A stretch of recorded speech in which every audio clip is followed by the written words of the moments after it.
hopp, hassa, ich Kugelfänger bin bekannt, bei alt und jung im ganzen Land. Weiß mit dem Locken und Zugehen und Lied auf Pfeifen zu verstehen.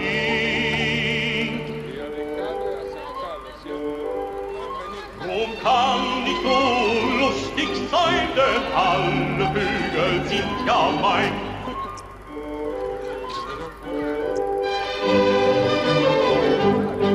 Der Vogelfänger bin ich ja stets lustig, heißer Hopsassa, ich Vogelfänger bin bekannt, bei alt und jung im ganzen Land.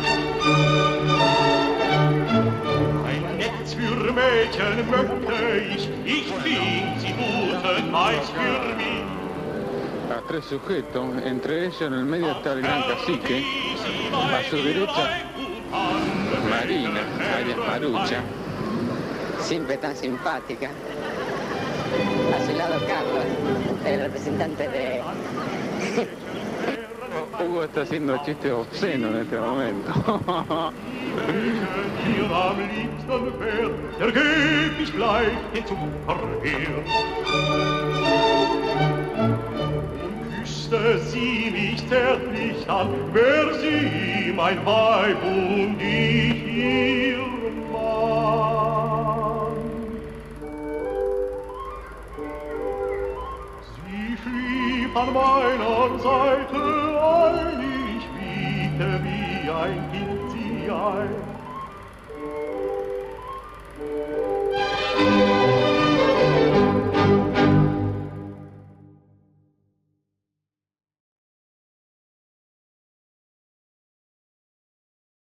¡El partido puede empezar! Estas eran las peliculitas que veíamos con los chicos.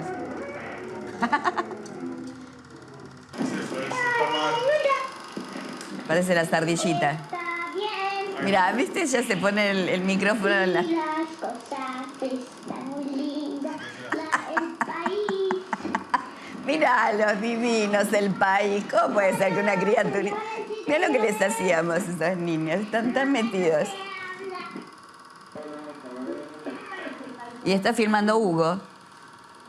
Esto es cuando los vamos a acompañar al aeropuerto. Esta es la voz de Hugo.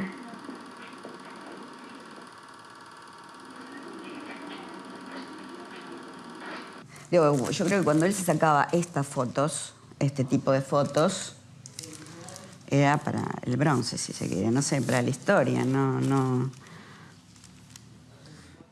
En un momento determinado, cuando Hugo empieza a militar o a relacionarse, la madre lo manda al frente. No sé si no lo encanan, si ella ayudó o no hizo nada cuando fue encanado a los 18 años. Como que lo había traicionado, porque él lo ella tenía un proyecto para el hijo y cosas como, por ejemplo, que les daba camarones, para la inteligencia, fue un tipo inteligente. Sí, parece ser un personaje.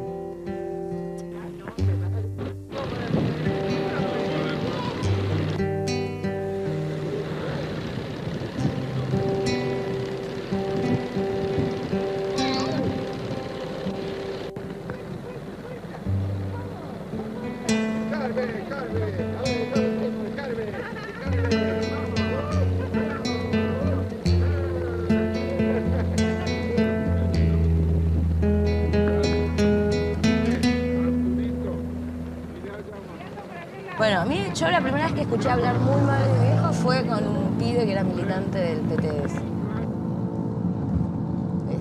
Que fue, pero así, porque morena. Ni me acuerdo lo que decía, pero... Y yo ahí, bueno, dije, habían ahí antimorenistas, confesos. Estaba muy apasionado en esa crítica. Sí, en el medio. No sé bien cómo es ese proceso. Sé que un tiempo en Bogotá, hubo unos meses, casi un año, creo, en Francia. con la pipa, el olor a pipa, sí, es mi viejo. Sí, totalmente, le gustaba sus momentos. Sí, sí, sí.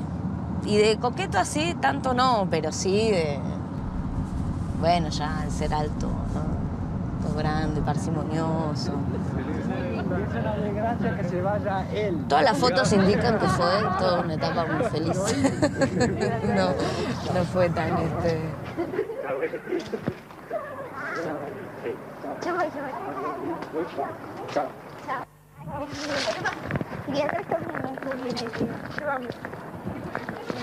Vamos.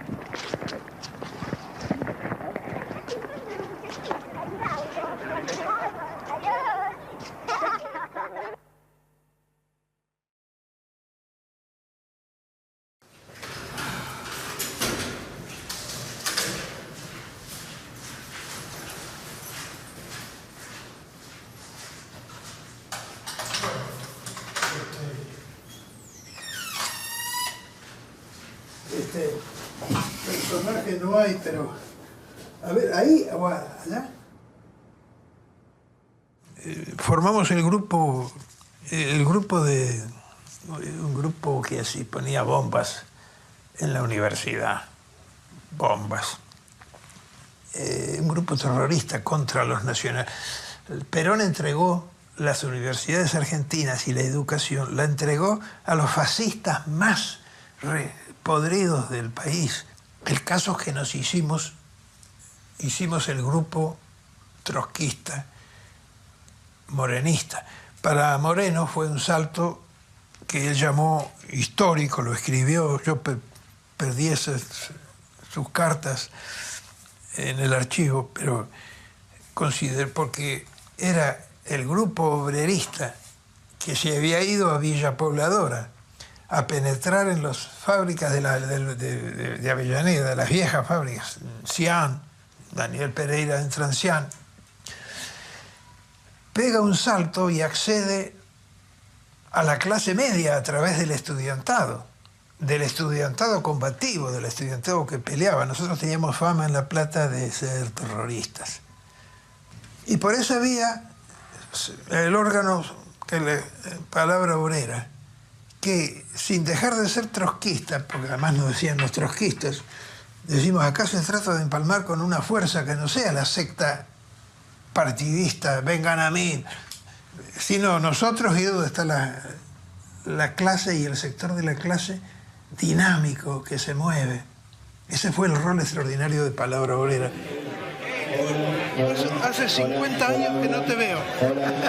¿Te acordás de mí, Valencia? Sí, sí. Hugo Blanco. Yo soy de Palabra Obrera, de la plaza del 73. Lópezito le manda muchos saludos. Gracias. ¿Viste cómo te siguen las masas?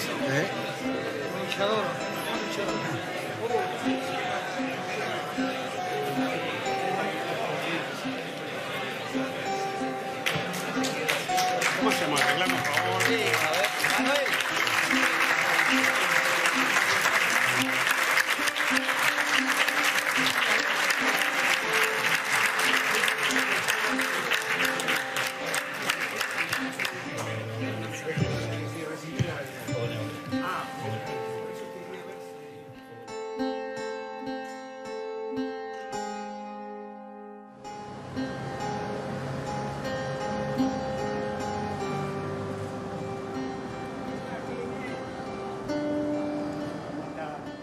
Me acuerdo que andaba con media amarilla, me llamó la atención, era muy juvenil para vestirse, muy original, digamos, ¿no?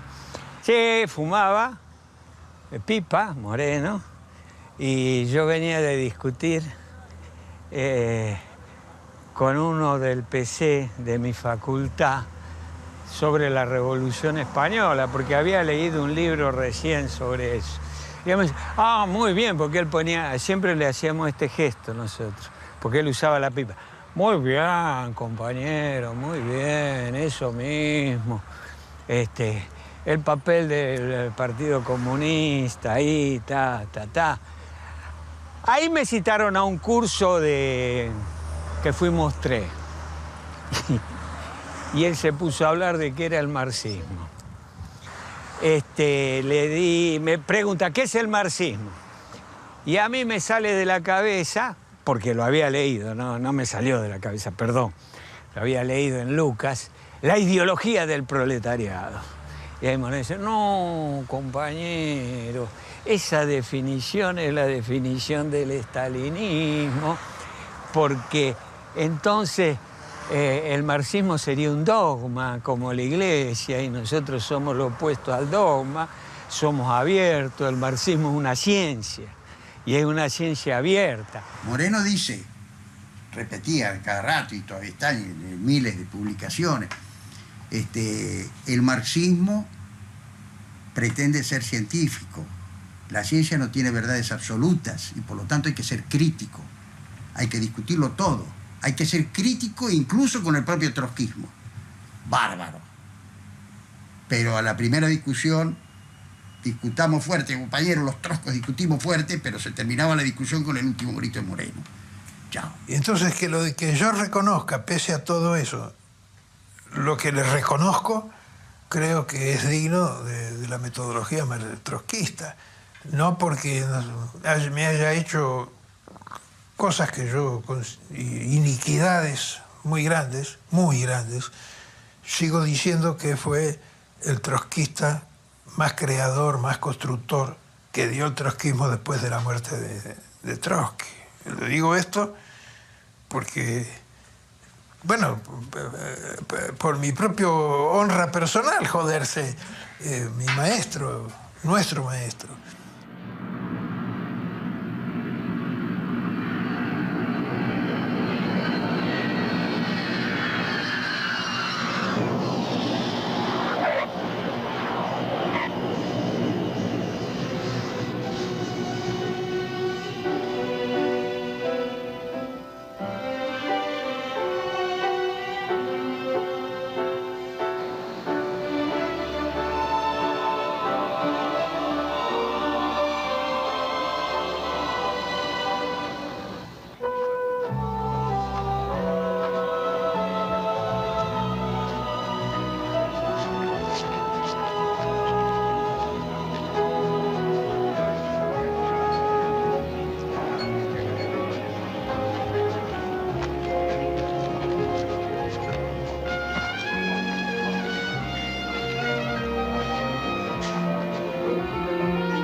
Aquí a mi derecha está el camarada Martorell. Él ha venido para instruir a los guerrilleros. Luego el camarada Kraus, un experto en expropiaciones en Argentina. Yo he venido junto con ellos para encargarme de cosas muy concretas. Me preocupa la confusión, el desacuerdo que encuentro, pero me niego a participar en una discusión en este momento. Si ustedes no tienen las cosas definidas, nosotros no tenemos nada que hacer aquí.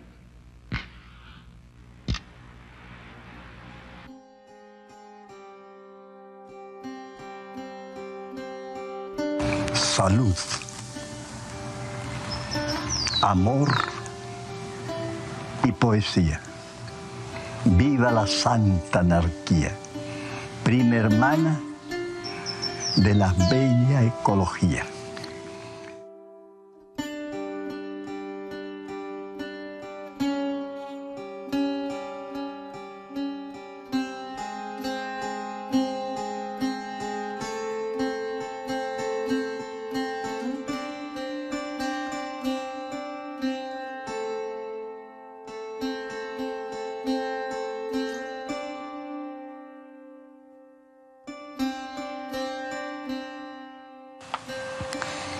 Sí, él fue a mi taller de baterías y desgraciadamente, en una forma muy infantil, Manuel Moreno o Nahuel Moreno se presenta como Hugo Bressani. O sea, me da su verdadero nombre. Y yo creía que era su seudónimo. Y cuando el asunto de los bancos, sucede el asunto de los bancos, entonces yo lo he hecho, creyendo que era un seudónimo. ¿Y quién fue a ver? Porque como yo oía de Moreno, que era el trome, y bueno, y Moreno era un tipo que tenía una pinta, parecía un artista de cine. Un tipo muy buen mozo, un millonario, ¿no? Entonces yo dije, pues a este no lo voy a... Tengo que cuidarle su identidad. Que bueno, fue un argentino que tenía pinta de artista de cine, seguramente era pues una especie de playboy. ¿Y cómo se llama? Se llama Hugo Brezano. Y yo creía que de esa forma lo ocultaba y lo cagué. Entonces, deje eso del APE y todo. Esos cojudos quieren hacer la revolución solamente en el Perú, ¿no? Nosotros vamos a hacer la revolución mundial. Ah, dije, este negocio es mejor. Fui a La Plata. Mi hermano era el secretario general de la célula aprista de La Plata. Ahí lo conocí a Moreno, ¿no? Y me dijeron que primero tenía que, si quería entrar al partido, primero tenía que conocerlo. Entonces me dieron charlas sobre materialismo dialéctico, sobre la historia del movimiento obrero y de las internacionales, bueno, sobre filosofía, economía, etcétera, etcétera. Todo eso tenían que darme antes de que yo decidiera entrar. Bueno, uno de mis maestros fue Moreno, ¿no? Pero también estaba en el Vasco, estaba Fusito, era el que estaba en La Plata, ¿no? Porque yo vivía en La Plata. Y también Daniel Pereira, que todavía está militando ahora. Bueno, no sé, estaba muy mal cuando la última vez que fui a España, él está en España. Dejé la universidad y me fui de obrero a Berisso. Y también lo hicieron otros compañeros peruanos, ¿no? Una de las cosas que había aprendido era que uno tenía que ubicar a la vanguardia y trabajar con la vanguardia, ¿no? Con la misma lógica que me proletaricé en Argentina, me acampesiné en el Cusco y me fui de campesino a la convención. Comenzaron a perseguirme. Precisamente lo que me persiguieron fue por los asaltos a los bancos, ¿no? Que no me consultaron esos los compañeros, ¿no? Estuve en la convención y me dijeron que había habido un asalto a banco para mandarnos dinero, pero a mí no me consultaron, porque si me hubieran consultado yo hubiera estado en contra, porque es una acción aislada del movimiento del movimiento de masas, y eso no se puede hacer, ¿no? No por razones éticas, sino por ser aislada, así como uno no puede agarrar las armas tampoco y separado del movimiento de masas igual, pues, ¿no?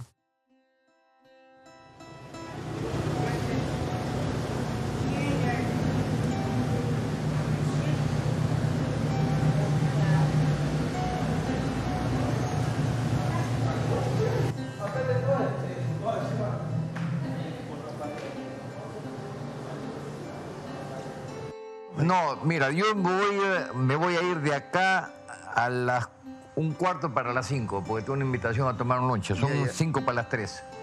¿Qué hora es? 2 horas, en 2 horas. Ya. Son 10:03. Llego, ¿no? Sí, llegas. ¿Ya te has llevado para ella? ¿Verdad? Para lo que habías venido.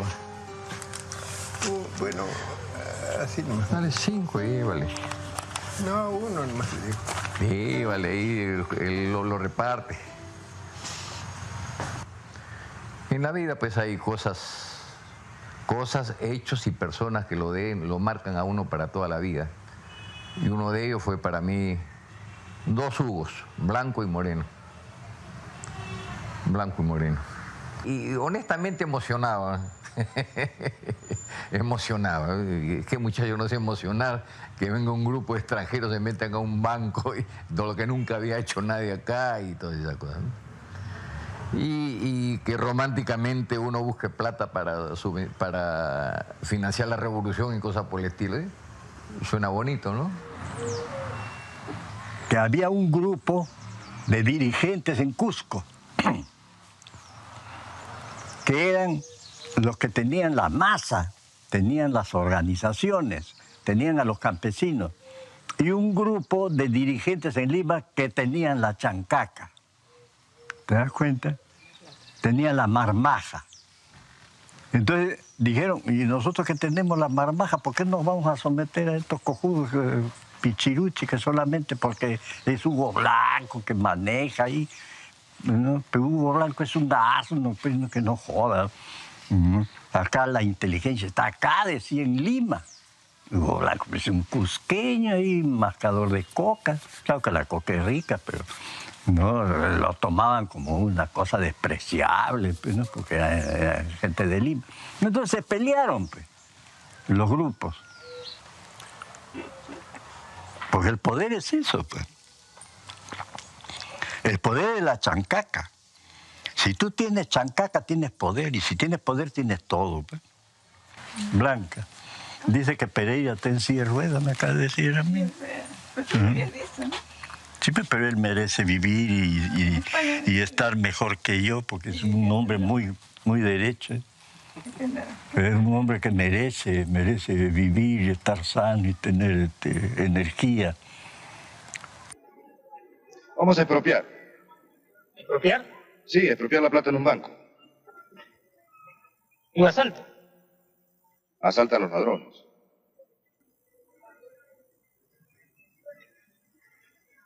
¿Has expropiado mucho antes? Varias veces. ¿Ya tienes miedo? Si tenés miedo, estás muerto.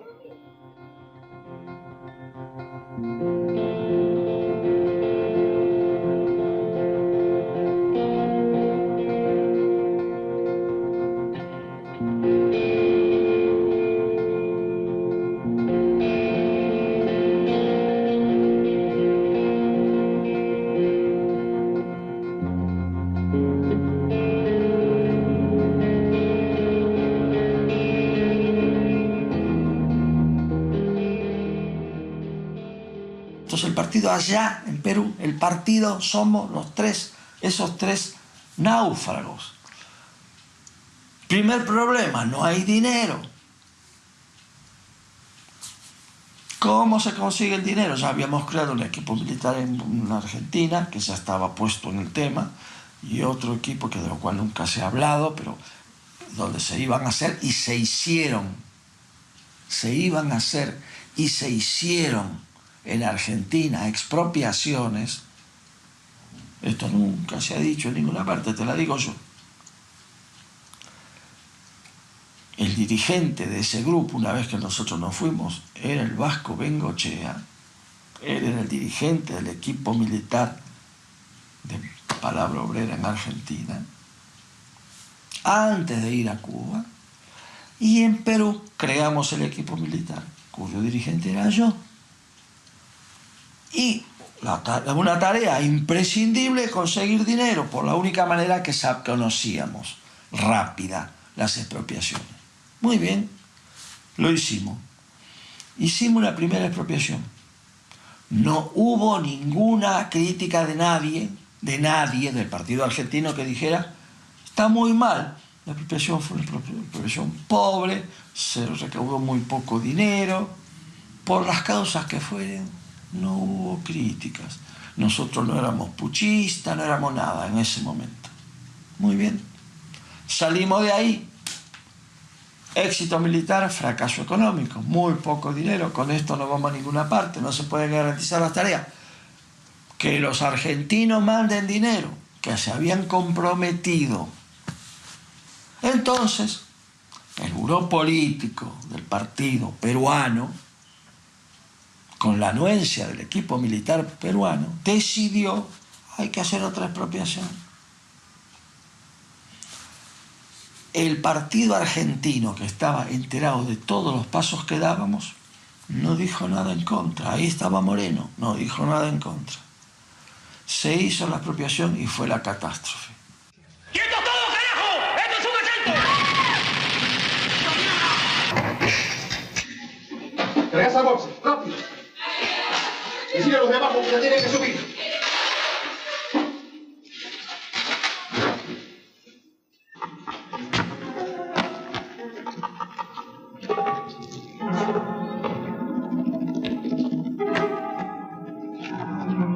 chato, ¿qué hace de acá?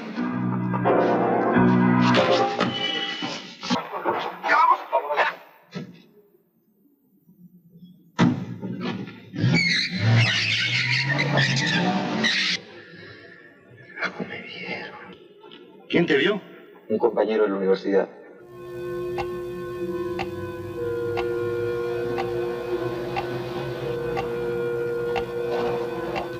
¡Puta la cagada! ¡La policía!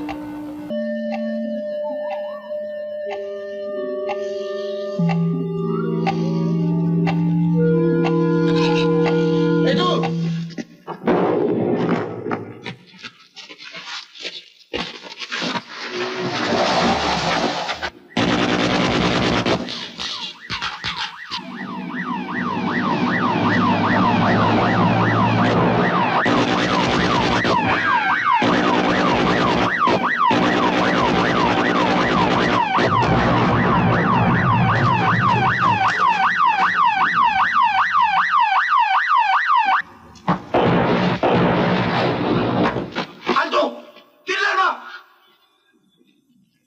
Disparo.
Cuando caen todos presos, a mí se me llama Moreno estaba también, estaba preso, en averiguación, lo tuvieron unos meses. Entonces el partido había quedado acéfalo, yo estaba en Bahía Blanca, haciendo una gran tarea, lo digo, una de las cosas que hice, una fábrica de armas, por ejemplo. Fabriqué seis ametralladoras. Esto lo digo para mostrarle el espíritu que dominaba el grupo, el espíritu de éxito, de triunfo, de a por todas. Me acuerdo porque él me contó, él fue a verlo al Che Guevara cuando fue la conferencia en Punta del Este, sería de la OEA, no sé si era de la OEA o de qué, si ya estaba creada, pero era los países. Entonces, Moreno fue a hablar, se tomó un avión y fue, y el Che lo recibió, pero Moreno volvió diciendo, poca bola. Y teníamos un elemento importante para insistir sobre Cuba y Fidel y el Che, el castrismo, digamos, que era el hecho que estaba Hugo Blanco haciendo las ocupaciones de tierra. De verdad hubo dos caminos, porque nosotros ¿qué queríamos? Que el Vasco haga la instrucción militar en Cuba y se vaya para Perú a apoyar a Hugo Blanco. Fidel y el Che convencen al Vasco de la línea de la guerrilla. Y el Vasco viene convencido de eso. Hugo Blanco fue derrotado no solo porque no tenía un grupo de autodefensa. El gran problema de Hugo Blanco fue no tener un partido que lo apoye. Ese fue el drama más grande de Hugo Blanco. Y esa sí es responsabilidad nuestra, de los compañeros que estaban. Y esa fue la gran pelea de Moreno con Daniel, con el Vasco que estaba en Curi, y Daniel Pereira que fue a Perú para hacer el partido, y se dedicó, en vez de hacer de apoyo logístico y político a Hugo Blanco, se dedicó a asaltar bancos. Fue un error. Fue un error. Un error. Por eso Moreno, cuando el Vasco viene de Cuba, me manda a mí a recibirlo a Bolivia, a esperarlo en una escala. Y yo lo espero cuando baja del avión, viene de Checoslovaquia, porque Moreno tenía, no es la palabra miedo, tenía el temor lógico y fundado de que venía guevarista. Y venía guevarista. Por eso yo cuento, el Vasco me recibe, nos abrazamos en el asfalto ahí del aeropuerto, que un calor de la gran puta quemaba el Fiat. Me abraza y me dice, ¿qué haces? Come mierda. Venía guevarista, siempre vendiendo rifas. Vender rifas era el símbolo de la actividad sindical, vender rifas. En el mejor estilo cubano, el desprecio a los come mierda y a los vendedores de rifas. Nos abrazaron y dicen, siempre vendiendo rifas.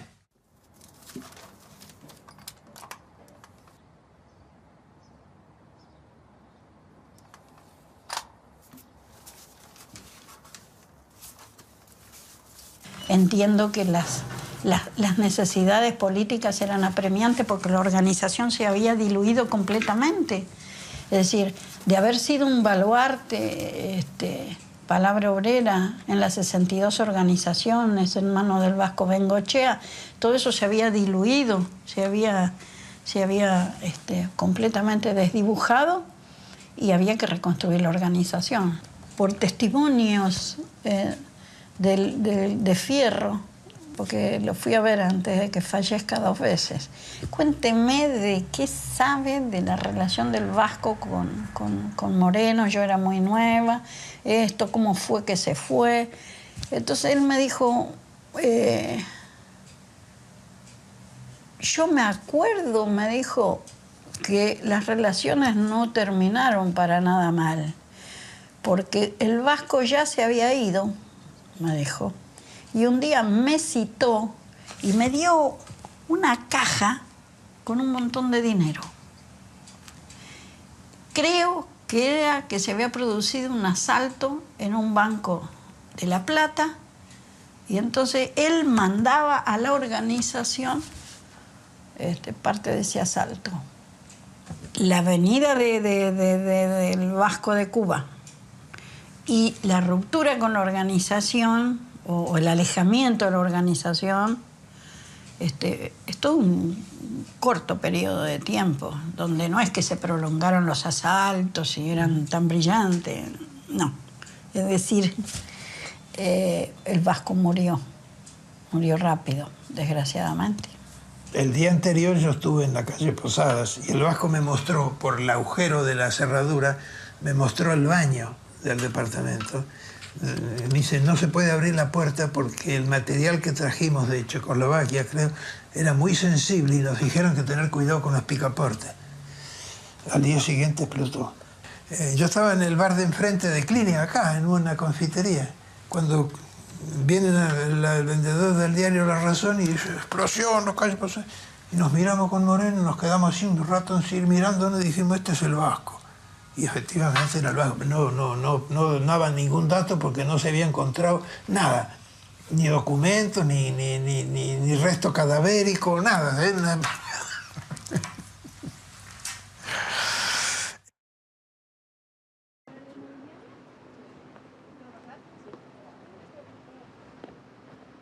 ¿Acá? ¿A la izquierda? Hola, ¿qué tal? Vengo a buscar documentación que pedí sobre mi papá. Bueno, no puedo. Eso. Adelante. Es interesante ver cómo a lo largo de la década del 60, sobre todo en la primera parte, entre el 60 y el 65, a la propia policía le cuesta mucho identificar a los comunistas de los peronistas. Están todo el tiempo confundiéndolos. Y acá nos pasa que viene gente a buscar información personal y se nos dan episodios casi graciosos de gente que dice yo nunca fui comunista. Y el sujeto privilegiado de la espía deja de ser el militante político comunista o de izquierda, de las distintas izquierdas, digamos, trotskista o comunista, y pasa a ser el delincuente subversivo, que es una categoría, por cierto, bastante más amplia y bastante más siniestra en ese sentido, ¿no? Había varias fichas personales a nombre de tu papá. Permití, ¿no? Bueno, mesa DS, la mesa DS es la mesa de delincuentes subversivos, la de papá. La fecha me notifico.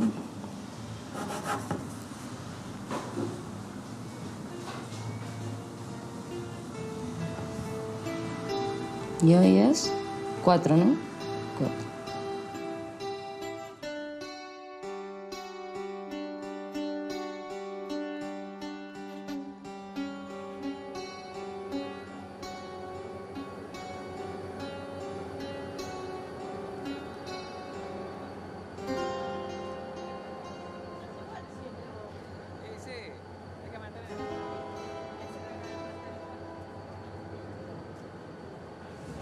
La discusión fundamental que entre Moreno y Santucho, ¿no?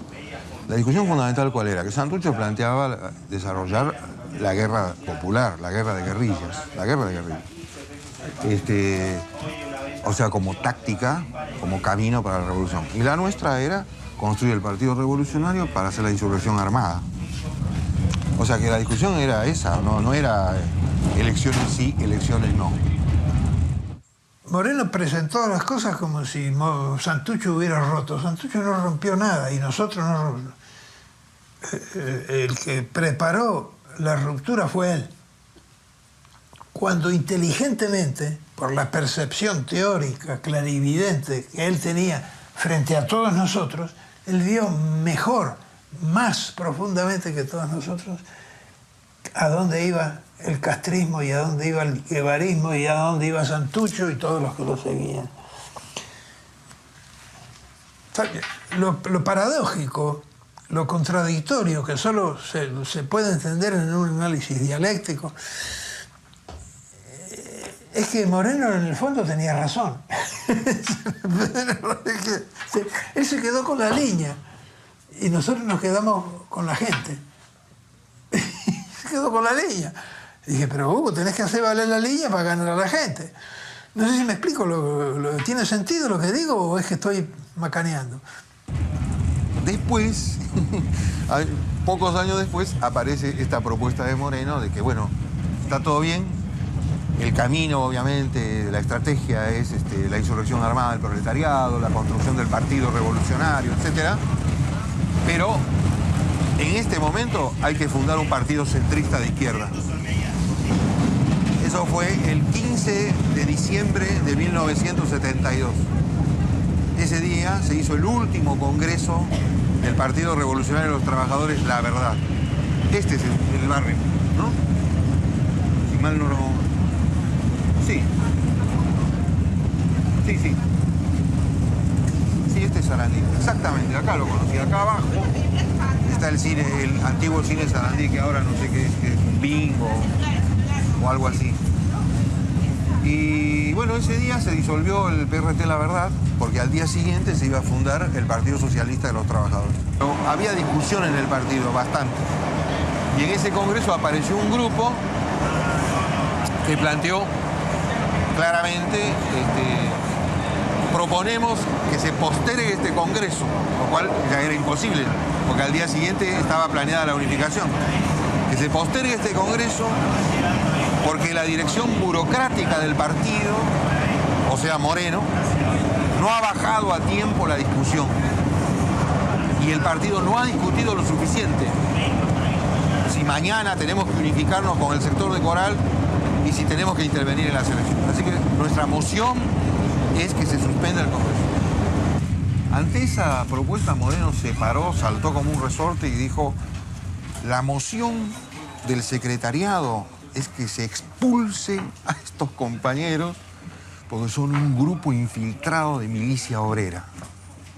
Entonces hubo como un minuto de... menos de un minuto, así, de silencio total ante semejante propuesta hecha de manera contundente y nada más y nada menos que por Moreno, hasta que por fin alguien saltó del fondo del teatro y empezó a gritar: expulsión, expulsión, expulsión. Entonces todo el mundo gritaba: expulsión, expulsión.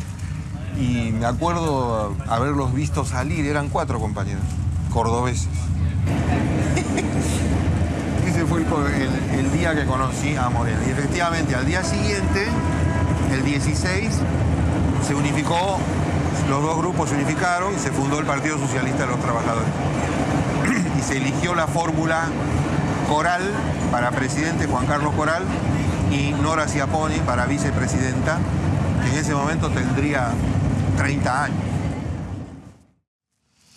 Cuando me lo dice yo, primero es un susto, es algo que no estaba acostumbrada a hacer. Entonces le digo que no quiero. Y entonces me empieza a decir: bueno, si vos no querés, busca a alguien que tenga 30 años, porque tenías que tener obligatoriamente 30 años, yo ya estaba en los 30, que sea buena oradora, que pueda polemizar bien con los otros candidatos. Y bueno, si encontrás eso, me dijo: todo bien. Dijo: no te digo eso, una maniobra total, pero yo entré como... Porque había como, ¿cómo te podría decir? Éramos sectarios también. Entonces Coral era el candidato que venía a otra cosa y yo era la trosca, la como ellos. Yo te conté, para ir a los prolegómenos, a los inicios del Partido Unificado, yo te conté que hice una gira con Hugo, con Moreno. Eso fue muy interesante, porque él quería saber cuál era la relación mía con él, a ver si efectivamente yo tenía el respaldo de la gente, porque se abrían centros en La Pampa, en Misiones, acá y allá, y en los pueblos, y en todos lados, y dice, pero esto que él quería conocer por dentro esa realidad. Y entonces nos fuimos los dos solos en el auto, en el auto de él. Y nos fuimos, y entonces hicimos asambleas en distintos centros socialistas, en La Pampa, en Chubut, en qué sé yo, en Bahía Blanca, en Olavarría, por todos lados. Por lugares que jamás había entrado el trotskismo, porque en un pueblo de la provincia de Buenos Aires, donde no hay fábricas, o en Santa Rosa, La Pampa, dicen algunos historiadores del PCT, que fue la unión del PRT, La Verdad, con un grupito socialista. No era ningún grupito socialista, era la mayoría de un partido con 6 diputados, y con posiciones correctas. Por eso es que hicimos la unidad. Le costó trabajo entrar en la legalidad, le costó, no trabajo porque se resistieran, le costó adecuarse, digamos, a las tareas legales, pero inmediatamente fuimos avanzando, sí, y creciendo enormemente. Conseguimos 40.000 afiliados, obtuvimos la personería en todo el país.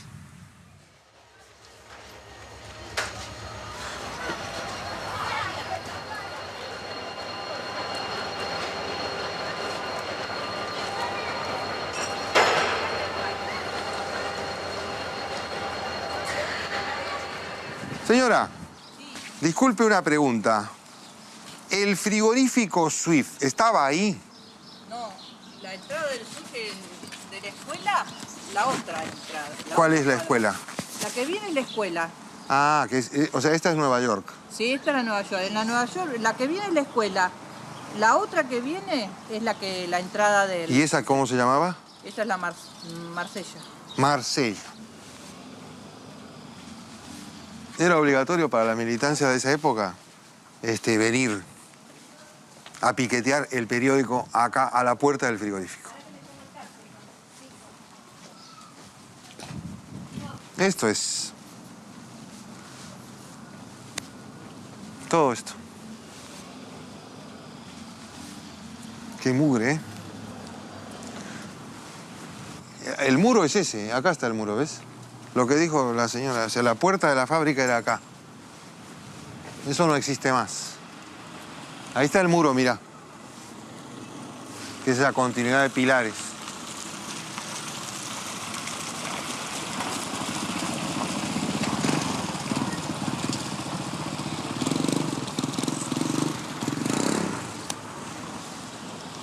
Y había un conflicto importante en Petroquímica Sudamericana, que existe todavía la fábrica, pero ahora tiene otro nombre.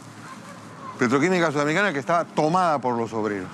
Entonces, los compañeros nuestros que habían organizado la solidaridad con esa toma, habían juntado dinero y demás, decidieron la noche del 5 de septiembre del 75 ir hacia la fábrica llevando esa solidaridad.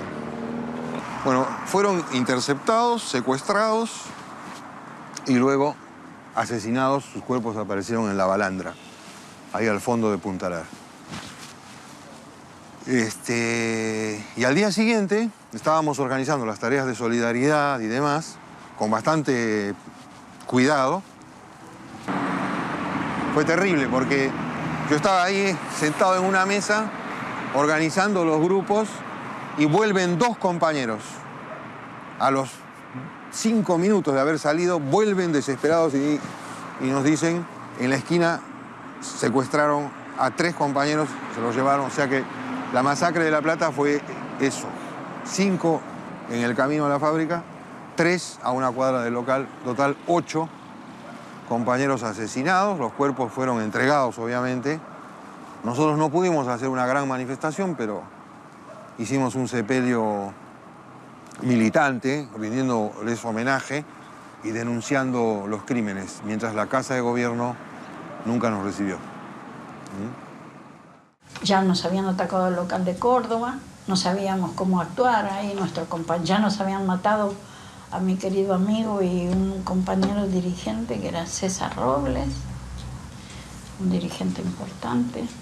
Ese día nosotros estamos haciendo un congreso el 24 de noviembre en el local central y ese día es el que lo matan a César.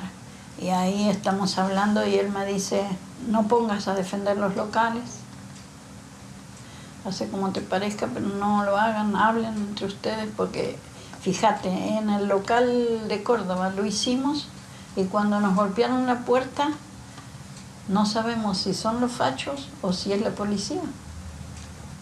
Profundo. ¿Por qué? Porque estábamos en el límite de la legalidad, ¿se entiende? Ahí tendríamos que haber cerrado los locales.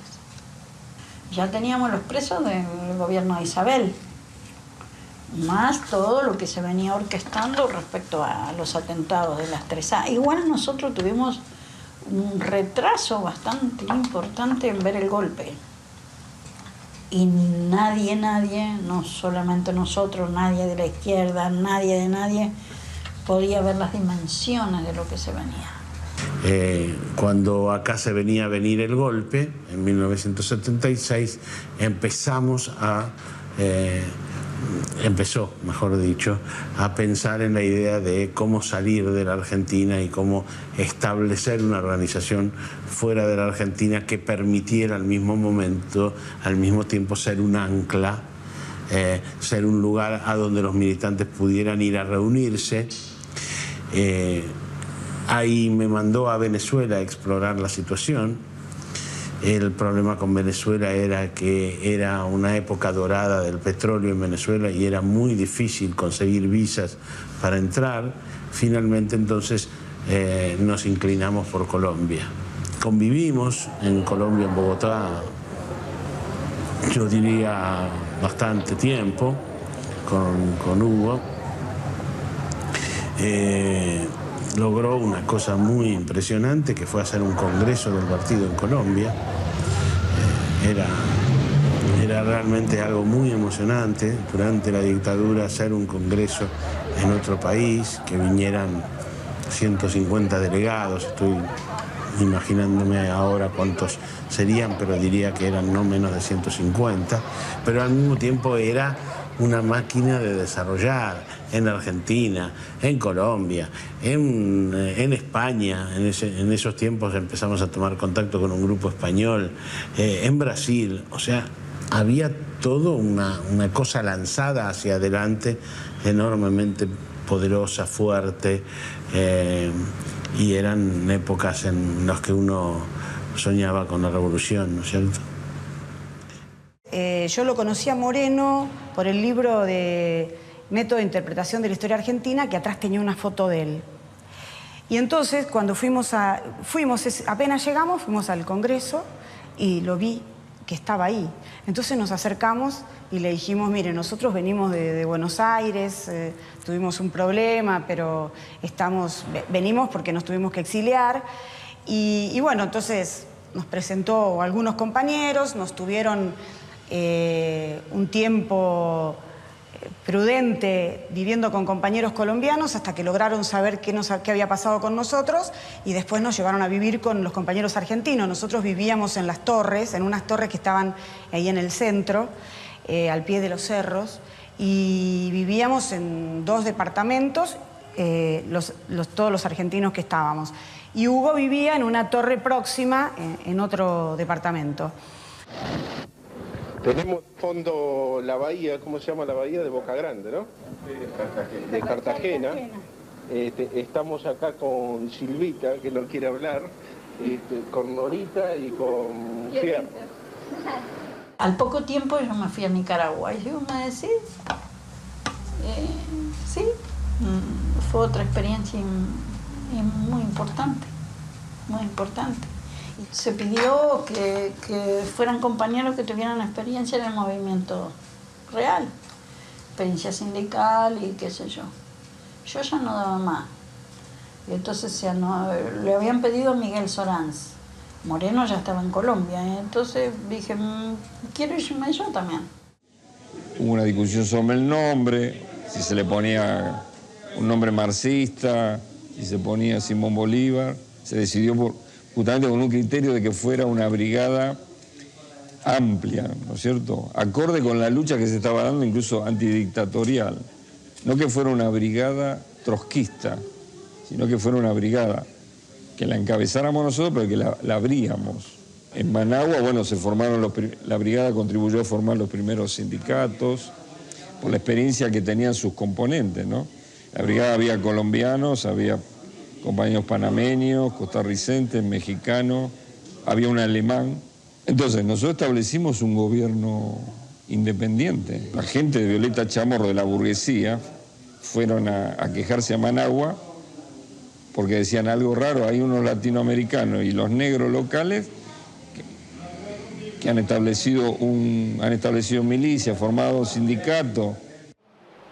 El gobierno sandinista nos entrega, mete preso a la brigada Simón Bolívar.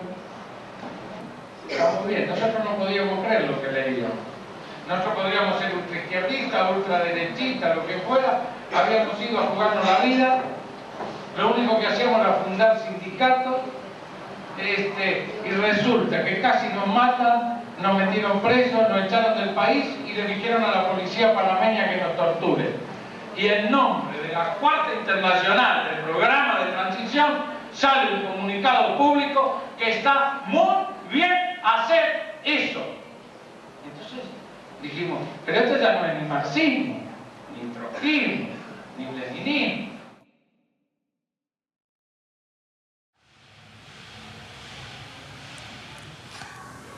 E no Chile, nós entramos em contato com o Mário Pedrosa, que era um velho trotskista. E o Mário Pedrosa discutia inclusive o papel do Trotsky. Foi aí que a gente teve um contato maior com o Trotsky. Mas nem todo mundo que estava ali queria militar. E nós sim, a gente queria militar. E quando o Antenor chegou e nós conversamos de voltar para o Brasil e tudo isso, o Moreno parou o que ele estava fazendo para discutir com a gente os documentos, o que a gente ia fazer no Brasil, o que ia escrever, e nos ajudou a fazer esse negocinho aqui. Isso aqui era o nosso jornalzinho. Imagina, um país como o Brasil, com todos esses milhões de habitantes, se a gente queria começar a construir um partido revolucionário, mas a gente começou. Nós éramos 3 loucos loucos, 4 loucos soltos no mundo, fugidos do golpe do Pinochet. Nos dizíamos trotskistas e éramos, mas como grupo nós não éramos nada. Né? E ele parou o que ele estava fazendo no momento em que, porque ele, para ele, o que era internacional estava sempre por cima.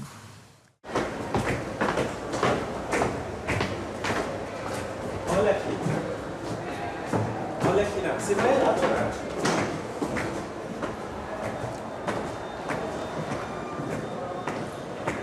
Quando chega no Brasil, eu, por acaso, caí na Liga Operária e Convergência Socialista. Por acaso, porque meu companheiro, nesse momento, era militante da Liga, clandestino.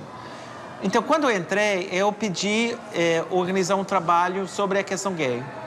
Tivemos uma conversa de meia hora, depois ele foi publicado Conversações com Moreno, Conversações com Nahuel Moreno, onde ele menciona a nossa conversa de uma maneira totalmente diferente, diferenciada da maneira que eu lembro essa conversa.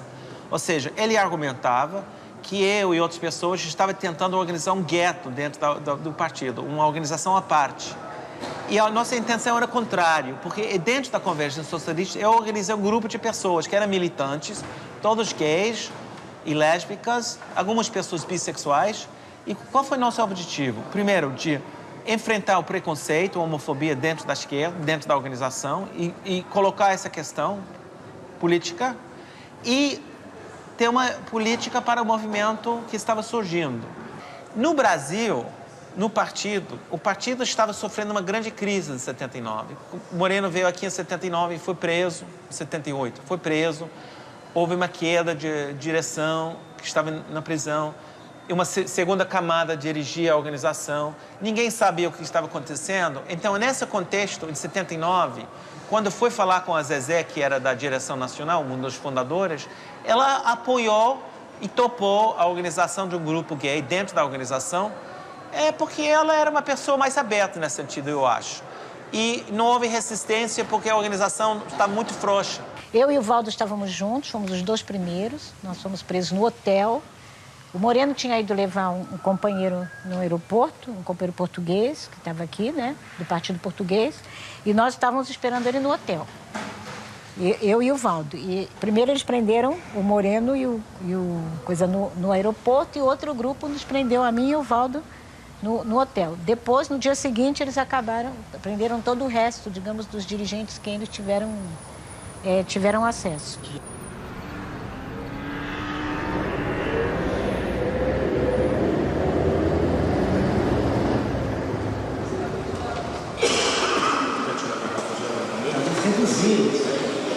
Aqui havia uma outra cela. Aqui, sim, ali está o passo.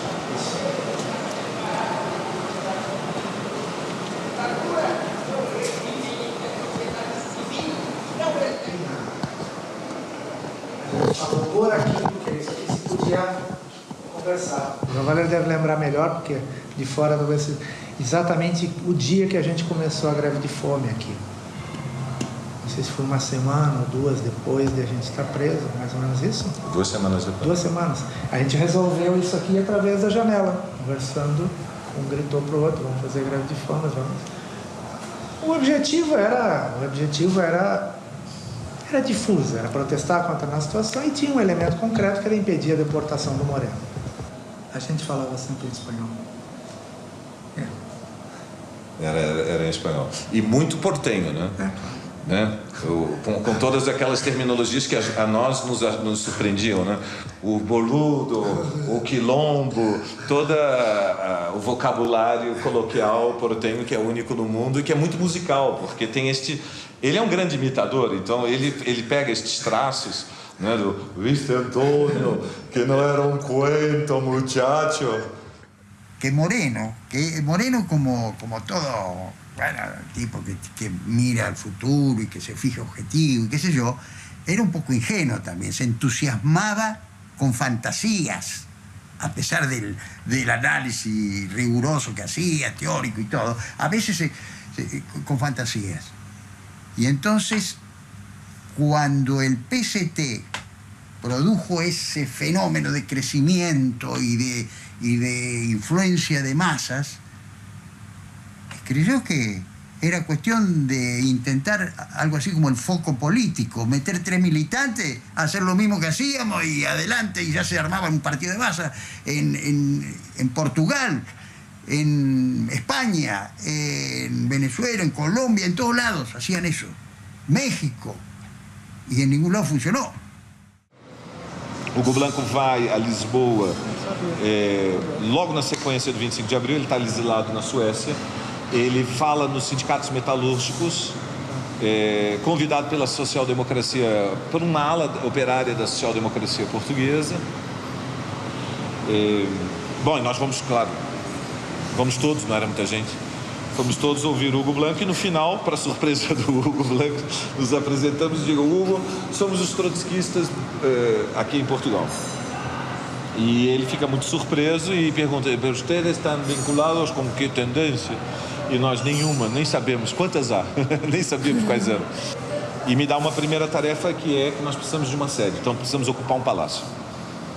Então a minha primeira tarefa como militante morenista, digamos, até então para mim ser trotskista era basicamente intervir em assembleias ou dirigir eventualmente assembleias, disputar manifestações de rua, palavras de ordem, organizar colunas, panfletar fábricas. Aí eu fui ocupar um palácio, então era uma tarefa totalmente diferente. E eu gostei, quer dizer, eu pensei: esse pessoal é sério. Isto é muito mais divertido que distribuir panfletos. Reparem só, era a minha primeira reunião internacional, tá, do Secretariado Unificado, estava o Ernest Mandel, e aí ele fez aquela defesa maravilhosa, não é, da guerrilha, e começou tudo. Ele vinha defendendo desde o ERP até agora a Revolução, a Frente Nacional de Libertação na Nicarágua. Moreno esperou o momento, abriu a boca e disse: traidor. Mas ele fez uma intervenção metodológica que obrigou o SU a parar a reunião, porque ninguém tinha condições de votar mais nada. E uma das coisas que se discutia lá, de forma periférica, não central, era o movimento das mulheres, não é? Que já vinha desde 68, digamos assim, se organizando o movimento, mas um movimento encorpado, pensando nas manifestações, etc., de mulheres. E aí ele disse para mim: Antenor, mi suerte es que yo voy a morir antes de la revolución de las mujeres. Porque no íbamos a matar las mujeres. E eu amei a sinceridade. A sinceridade. Não podemos esquecer que ele era um argentino. Era um argentino e não era fiel. Então, eu me lembro dessas historinhas e até hoje eu conto para os meus amigos e amigas, e a gente cai na gargalhada. Ele vai reconhecer que ele não enganava nadie, não? Não, ele não, não. avisava. Não, ele... Eu não vou entrar nessa parte.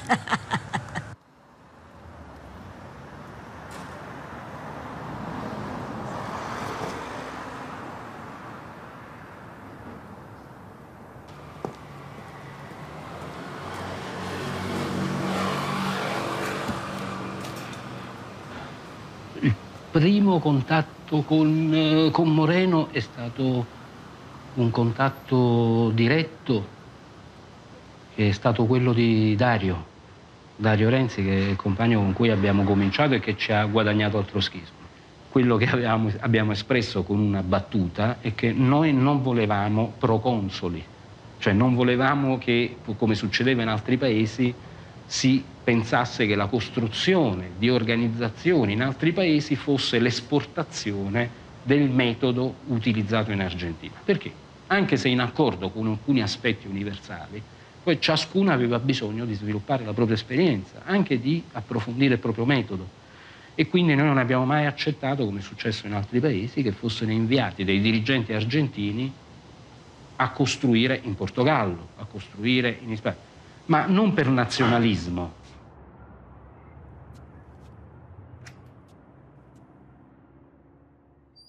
É aquela coisa que Moreno sempre dizia. Pessoas citam ele. Sim ou não, companheiro? Sim ou não? Vamos decidir. Sim ou não? Era uma coisa assim, tudo preto e branco, nada sutil. E esse é um socialismo barbaridade e socialismo, duas opções. Socialismo bárbaro, e eu acho que era um socialismo de barbaridade. Surgieron nuevos tipos de revoluciones, ya existían desde antes, pero el marxismo, basado esencialmente en Europa, no lo había estudiado, lo mismo que determinados métodos revolucionarios. Y eso tenemos que reconocer que es así. Y algo parecido ocurrió con la Revolución Mexicana, ya en este siglo. Se estudió mucho la Revolución del 5, la de febrero y la de octubre, pero no hubo un estudio de la Revolución Mexicana que tenía un método que era el mismo que se había utilizado en la Revolución Norteamericana, en la Revolución Latinoamericana, en la defensa de España de la invasión francesa y que se había utilizado en la Revolución Mexicana. Era un método tan importante como el método de la insurrección urbana que se había dado en Europa, que era el método de la guerrilla. Y cambia toda la relación. Estamos sorprendidos que se asusten de que hablemos de situación revolucionaria. Se acelera enormemente. Todos los grupos, Nicaragua, Irán, Cono Sur, que haya democracia hoy día en el Cono Sur se debe a Vietnam. Entonces no vemos nada en la situación mundial. Que haya democracia en Europa se debe a Vietnam. Que haya democracia en Estados Unidos se debe a las masas yanquis y a Vietnam juntas. Que Nicaragua no haya sido invadido se debe a Vietnam. ¿O no somos conscientes? ¿O qué creemos? Que son fenómenos aislados. Tiembla la burguesía yanqui de pensar en otro Vietnam. Tiembla, no duermen. Están aterrorizados por Nicaragua, que la liquidan en 3 minutos si quieren. Aterrorizada que se transforme en otro Vietnam. Es el fin, un segundo Vietnam, es el fin. Y hablan si hay una situación revolucionaria más que grave. Pero no ven lo que en Nicaragua, miren el mapa de nuevo, compañeros. Lean La Guerra de las Galaxias, todos los que reinan y no pueden, ya han confesado que no pueden. Han confesado en los diarios, está saliendo. Y no pueden, ¿por qué? Porque hay una situación pre-revolucionaria típica que no sé cómo es en Europa que esto. No pueden porque recibieron la paliza del siglo en el 75 por esa guerrilla. ¡Qué paliza! Y se le abrió la nuestra. Le podemos hacer lo que queremos. Son las direcciones las que impiden que no le hagamos lo que querramos. Compañeros.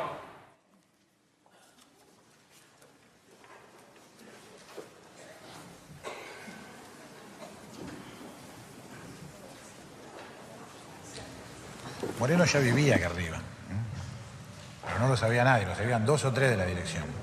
Y lo sabíamos nosotros en España, digamos que no estábamos acá.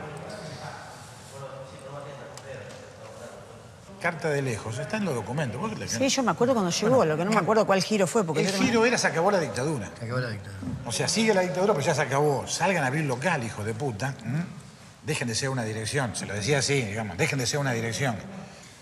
Y mandó una carta a la dirección que se llama Carta de lejos. A la dirección de acá. A la dirección de Argentina diciendo, muy bien, tuvieron muy bien, se mantuvo el partido, todo, pero ahora hay que darle con todo para aprovecharse bien la legalidad, que la dirección no la veía. Y le puso de sorna Carta de lejos, porque se suponía que estaba en Colombia o en Brasil, y de lejos estaba acá arriba, digamos, la pieza de arriba. Y a la noche salía, como estaba como gato encerrado, por abajo. No había nadie en el local, a la noche salía a la terraza. Por acá. Sabían un poquito, algunos pocos compañeros de la dirección del partido acá en Buenos Aires y el resto, incluso los que estábamos abajo, no sabíamos que Moreno ya había vuelto y que estaba acá, porque no bajaba ni se hacía ver. Acá tenía, esto era una pieza Acá tenía una cocina y un baño.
Compañeros, se va a acercar a saludar, que acaba de llegar en este momento, el compañero Nahuel Moreno.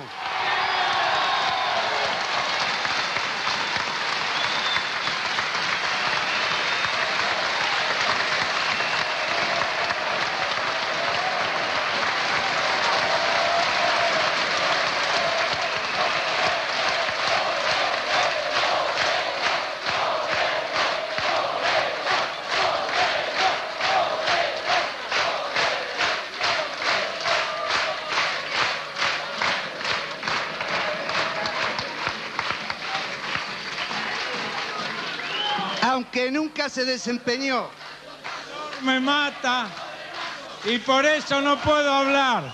Así que, camaradas, mi más grande saludo y les dejo el discurso que les iba a decir hoy y que el corazón no me deja darlo. Gracias, camaradas.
Compañeros, hay que avanzar un poco, hay muchas cuadras atrás.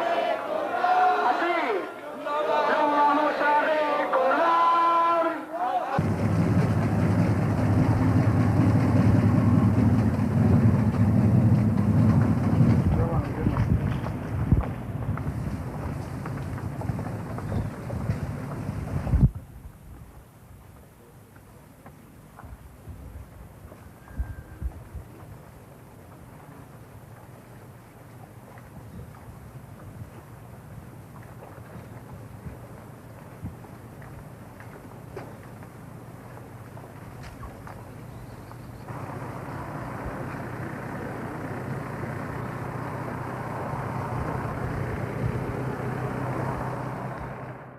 Moreno ha sido amado por todos aquellos que han recibido su maestrazgo y que combatieron a su lado a lo largo de décadas y décadas. Y a su vez, Moreno es denostado, es calumniado y es rechazado por sectores que se reclaman del marxismo e incluso del trotskismo. ¿Por qué una personalidad como él provoca este contraste agudo. Yo al maestro Moreno lo aprecio y lo quiero y lo admiro en lo que otros lo denostan y lo rechazan, en su audacia táctica, en su intrepidez. Hugo no se cansaba de decirnos que nuestro partido en la Argentina hasta 1948 fue un trotskismo bárbaro, un trotskismo salvaje, porque vivimos aislados de la internacional. Ayer los compañeros señalaron cómo nuestro grupo argentino, el primer grupo, el GOM, se diferenció de todos los grupitos troscos de aquella época que se reunían en el Café Tortoni, cuando Hugo planteó que el problema del trotskismo argentino era su carácter social pequeño y burgués, y cuando el propio Hugo se convirtió en la vanguardia para ir a vivir a Villa Pobladora y comenzó a trabajar sobre todas las fábricas de la zona. Y se hace la autocrítica, refiriéndose al viejo equipo de Fusito, Bengochea, Lagar, que fue el mejor que tuvo el partido argentino. Preferí discutir y ejercer la verdad en abstracto, en lugar de poner todo el cuidado posible para mantener ese equipo. Tal vez no sea así, pero moriré con esa duda y esa pena.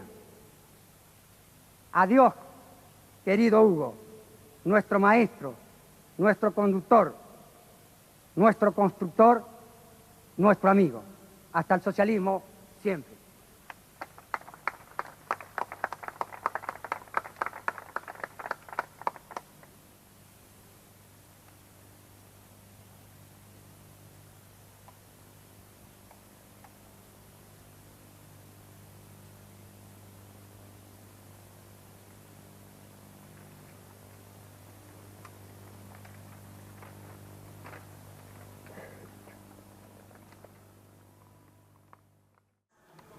Escuche las propuestas del movimiento al socialismo. Hablará Luis Zamora. Este domingo a las 15. Todos a ferro con el MAS.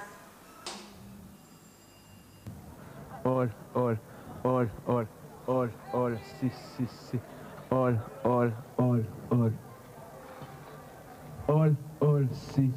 Hola.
Compañeros, la diferencia de nuestro llamado es que tiempo atrás, y siguiendo a Moreno, hacíamos un llamado moral a luchar, confiando en que estos hechos inmensos se iban a producir.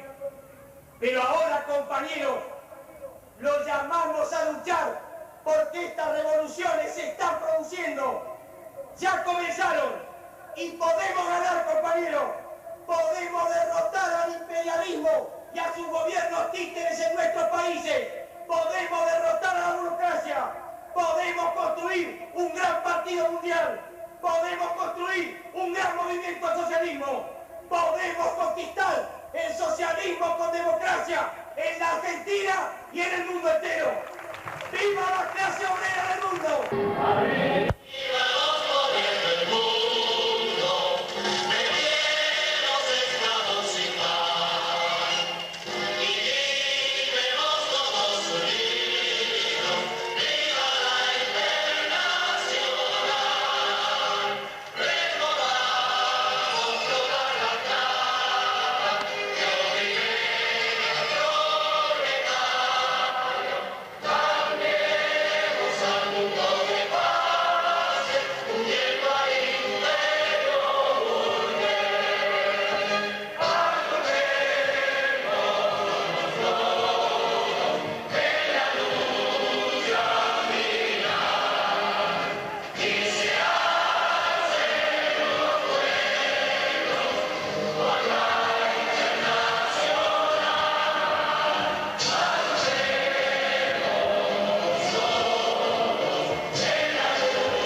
Bien.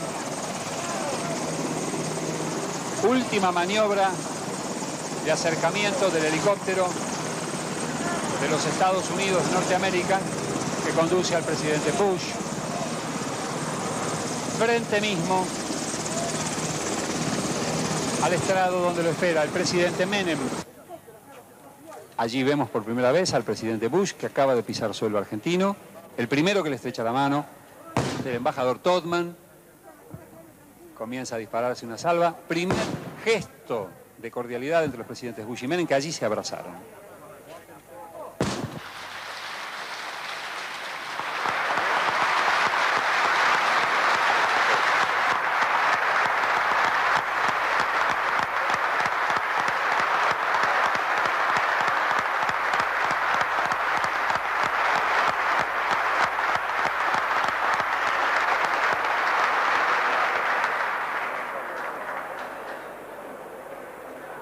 Directamente desde el recinto de la Honorable Cámara de Diputados de la Nación, con motivo de llevarse a cabo la Asamblea Legislativa en homenaje a los Estados Unidos de América, en la persona de su excelentísimo señor presidente Don George Bush. Se ha de escuchar a continuación la palabra del señor vicepresidente y presidente del Honorable Senado de la Nación, doctor Eduardo Alberto Duhalde. Señor presidente de los Estados Unidos, señores legisladores, señoras y señores, en nombre del pueblo argentino y de su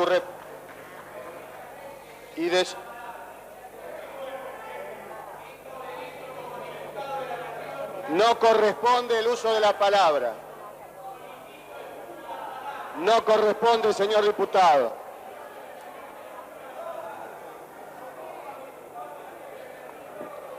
En nombre del pueblo argentino y de sus representantes aquí reunidos,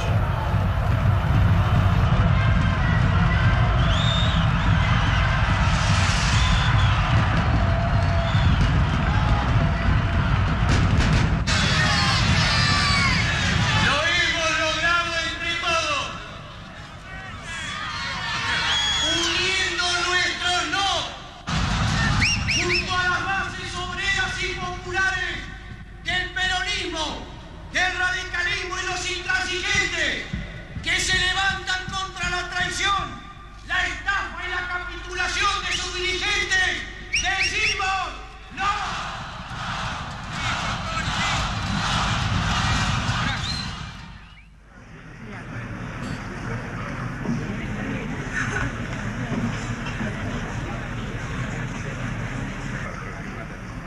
Para comenzar, vamos a pasar la palabra al compañero Atilio Borón. Sí. En nombre del Movimiento al Socialismo, respetando desde ya el derecho de ustedes como organizadores de esta mesa redonda, queremos expresar nuestro desacuerdo con el método con el cual se ha organizado. Consideramos nosotros que nuestro partido, el Movimiento al Socialismo, debería haber sido invitado a este debate, por cuanto es una organización trotskista, una de las más importantes de la izquierda de Argentina, que durante muchos años ha tenido una militancia común en la Cuarta Internacional, en el Secretariado Unificado de la Cuarta Internacional, con el camarada Ernest Mandel. Nahuel Moreno, nuestro maestro, el fundador de nuestra corriente, lo consideraba uno de los dirigentes trotskistas más importantes del mundo. Con ese, a pesar de que tenía profundas diferencias y divergencias con él y las mantuvo hasta su muerte, y bueno, con ese respeto que nos enseñó Moreno hacia el compañero Mandel, vamos a participar en este debate, a escucharlo. Me permite, compañero Zamora, recordar a ustedes una discusión que he tenido con un dirigente de su corriente antes de la decisión en calmarse de MRT en Grecia, antes del juego de la caída del muro de Berlín.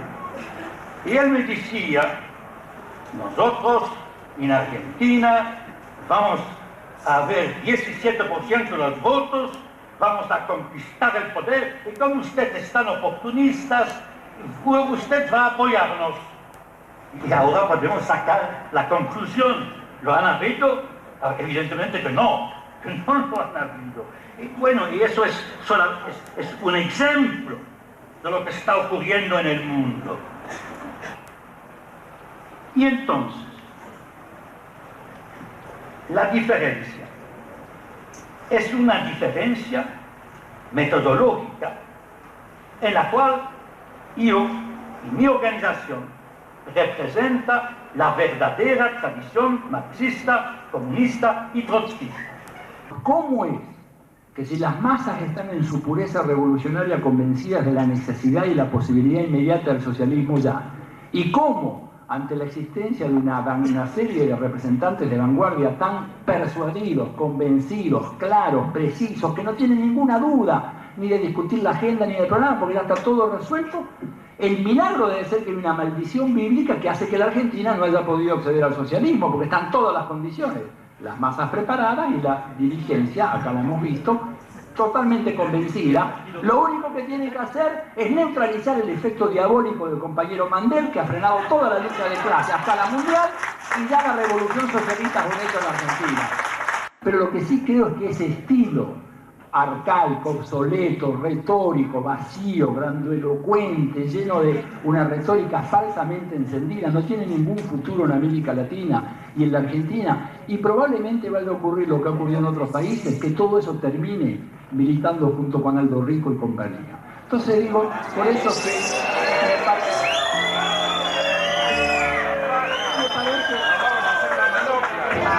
Calma. La gente del plan de Menem en la universidad. Eso no es Bueno, yo quiero... Por eso está llamando. A Morón que recibe eso que dijo, porque no lo puede acusar de gobierno. ¡A los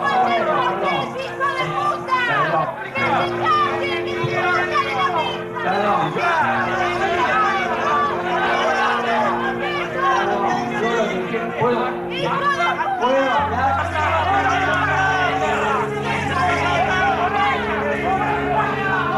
Es una posición de derecha, Pero no sé qué es lo tuyo, disculpame. Acá hay chantaje, no hay ninguno. El compañero Borón no ha acusado.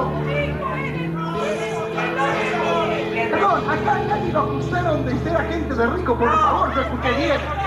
Si alguien entiende eso, lo retiro explícitamente.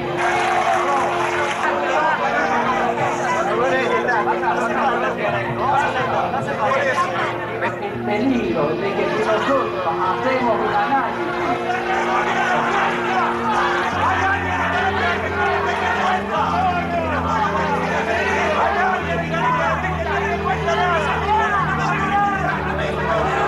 no somos tarados, entendemos claramente lo que está diciendo. Los compañeros tienen tan poco fiducia en su opinión, tan poco convicciones reales, que pueden solamente desorganizar la discusión. Eso es una expresión de debilidad total, de debilidad ideológica total. por favor, calmémonos.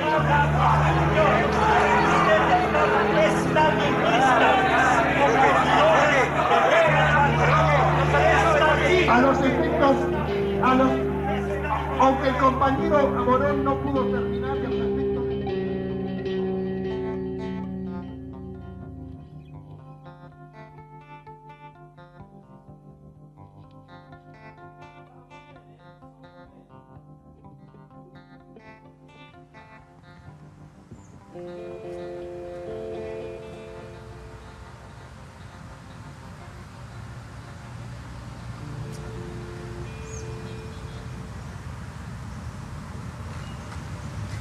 Cuento la anécdota. Es en la época del PST. David El hijo de Moreno era uno de los que estaba en la dirección de la juventud. Entonces hubo un desafío de jugar la dirección de la juventud con la dirección del partido, un partido de fútbol. Bueno, para contarte un poco cómo era Moreno, ¿no? Discutíamos en la dirección del Ejecutivo cómo encarar el partido. Ahí hay un foul que no lo cobra. Hay un nuevo foul contra Moreno que no lo cobra. Entonces se arma la crisis en el partido.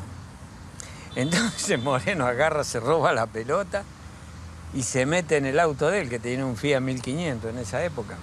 Se encierra en el auto y termina el partido. Estaba todo el partido ahí mirando, había de la juventud del partido y terminó, no se jugó más.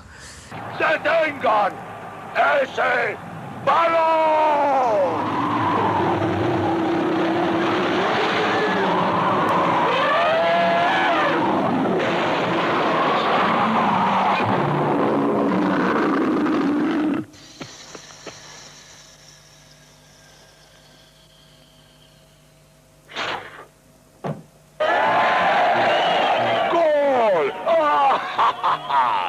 Pita al final del partido.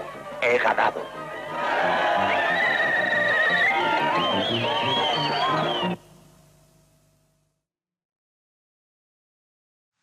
Entonces yo lo he pensado mucho.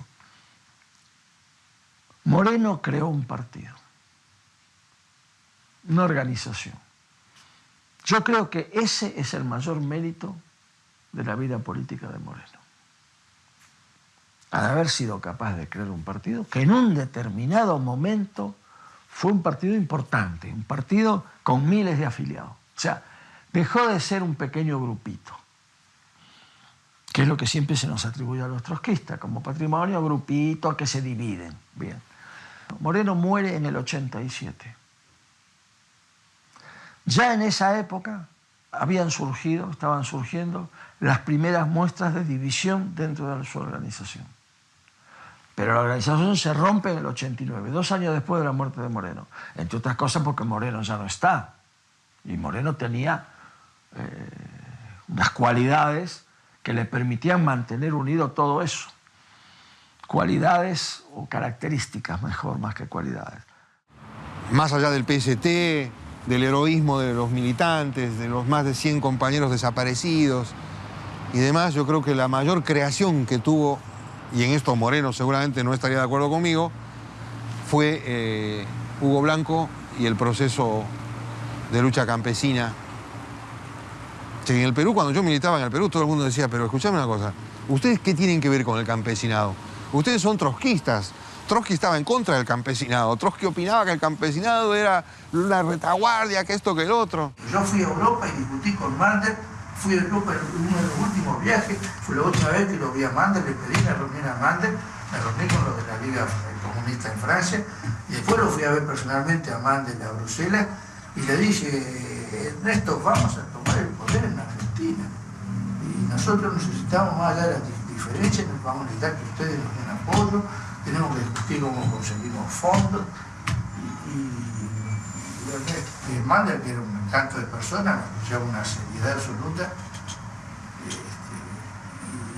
bueno, obviamente estaba convencido de que lo mío era una locura que tenía alguna base de realidad, porque por eso me la discutía, ¿no? Entonces, pero, ¿por qué me escuchaban diciendo eso que hoy parece una locura?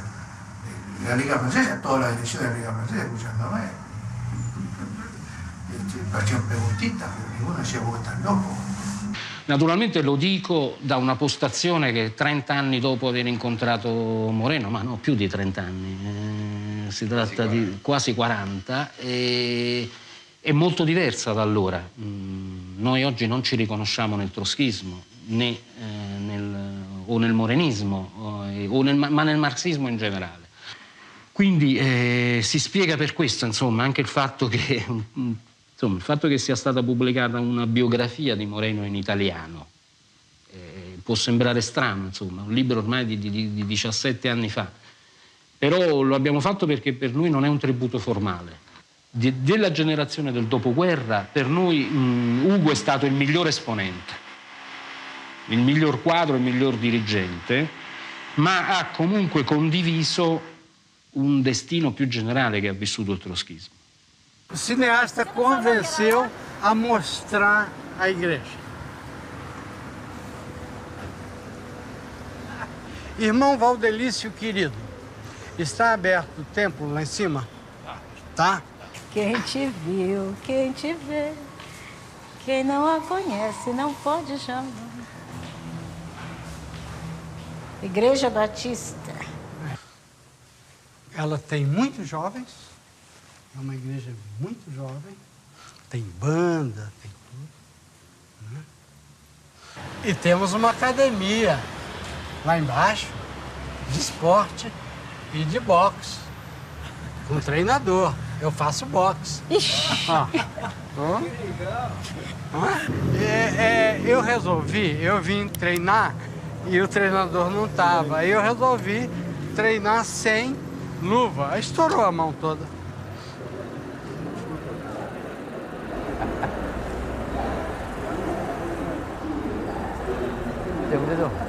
Gracias.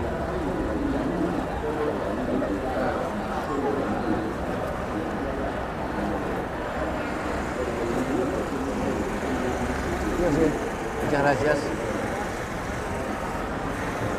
Mucho gusto, ¿eh? Mucho gusto. Encantado. No, Mucho una gusto. consulta, que no sé qué pasa. ¿Por qué están dividida la izquierda? ¿No es más fuerte juntos? Sí, calculo que debe haber diferencias, pero... No, diferencias hay. Fundamentalmente nosotros que intentamos hacer una cosa menos clásica, menos tradicional de construcción de la izquierda. Pero lo más importante es que la izquierda, el resto de la izquierda lo que proponen es un frente electoral para una elección. Nosotros eso le decimos que no, porque después se rompe. Se rompe, claro, y la gente se ilusiona, después se desilusiona. Le hemos propuesto hacer algo que sea una unidad más cotidiana, que discutamos las diferencias, mantengamos, avancemos, pero avancemos en una unidad para todos los días. Y la elección que sea una consecuencia de eso, pero ya que dure entonces. Esa es la idea. Pero bueno, no. Esta es mi autobiografía, ¿no? De mi juventud. Ahí está el viejo Trotsky. El automata.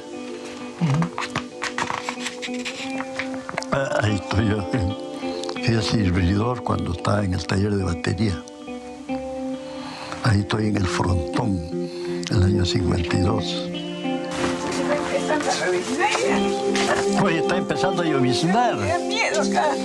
Ah, no, voy a ponerme mi sombrero, para que me tome con sombrero.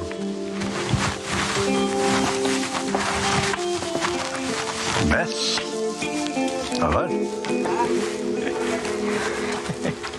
Ahora sí. Qué bien te queda tu sombrero. Ah, bueno, pues este es un espacio. Es tipo embajador.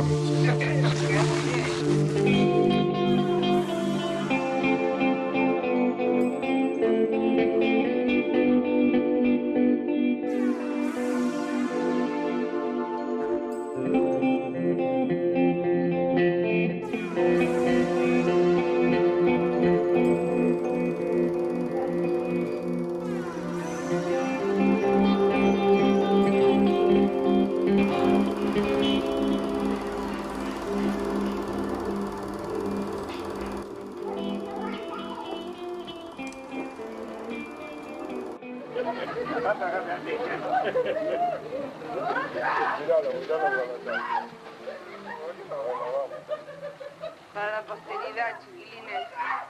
Clara. Tirate el pelo para atrás. Tira para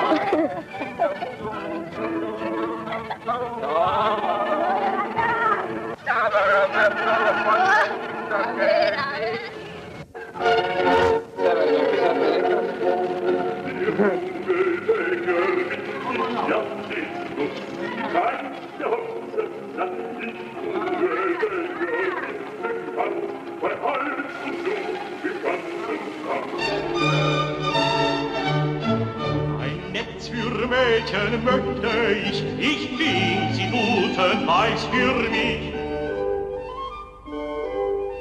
Dann sperrte ich sie bei mir ein und alle Mädchen wären mein.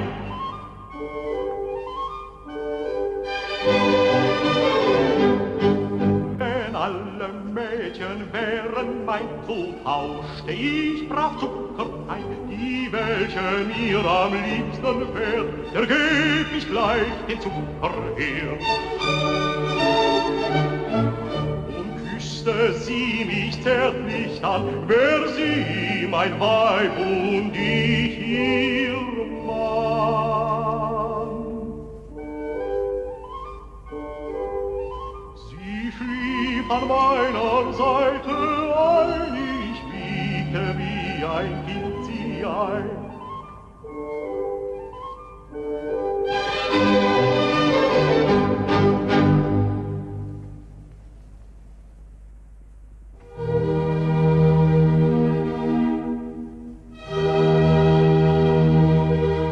Dies Bildnis ist bezaubernd schön.